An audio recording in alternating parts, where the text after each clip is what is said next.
Hello everyone, here we are again doing a Week 8 preview and picks for this week. I wanted to say if you heard any weird noises in the background, I apologize just because my neighbor's house caught on fire like 7 months ago and they have not really done anything with it and kind of just have had it sit while they do whatever. But today they had people come in and are still doing it to where they are trying to tear the house down, actually have it completely leveled and are picking up rubble now.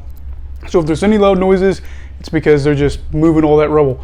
Anyway, so let's start with these games. So you have Montreal taking on Hamilton in the first game of the week, a Thursday night game at 7:30. I'll keep it short and sweet. Montreal coming off a win this past week against Ottawa. Wasn't pretty sometimes, but they were able to pick up the win, moved to 2-4 on the year. Hamilton, of course, lost to BC, but played a pretty tough game. You have two quarterbacks that came off, I thought, really good affairs. You had Harris, who was 25 of 31, and then Dane Evans, who played pretty well throughout the game. He had one interception, but I think it was towards the final moment of that. Here you have two teams that really need to start winning games within the division.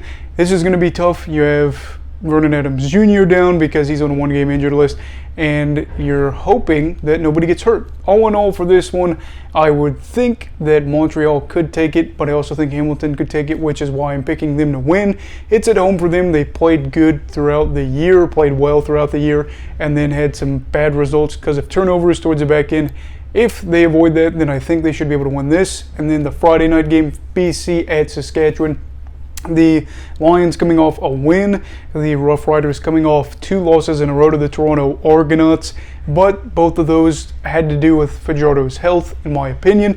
It appears that Fajardo will start this game, which I think is a big mistake for the Rough Riders.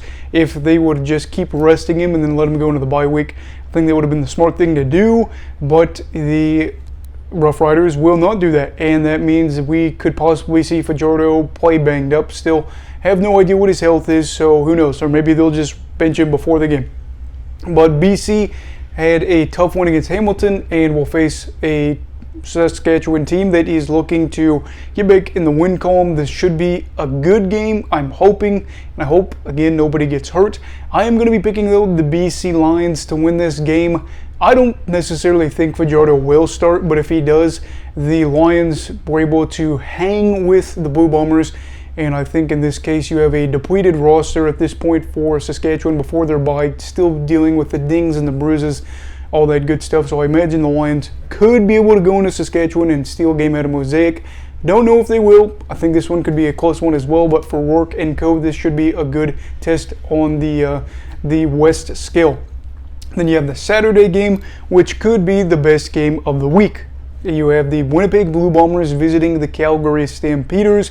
The last time we saw these two teams play, it was a really close game, even though the Stampeders were shooting themselves in the foot over and over and over again. I thought coming into this week, Winnipeg would probably have a good chance to win this just because Calgary has multiple guys that were supposed to miss this game, Kadeem Carey, Jameer Thurman, etc. A lot of those players that were supposed to miss are now at practice and likely expected to return. While I think that Calgary absolutely could beat the Blue Bombers and in that undefeated run, I think in this one we're going to see Winnipeg bounce back after a gritty win in Edmonton and really put on a good show against Calgary. I think Calgary could win this. This is a really tough week. Picking the Blue Bombers here, but I feel like this one will be one that goes on the wayside for me. Final game of the week, it is a Sunday night game. You have the Ottawa Redblacks taking on the Toronto Argonauts. This could be maybe a game that Toronto is looking forward to, taking on a team that doesn't have a win, hoping you can add to that, make the Redblacks 0-7.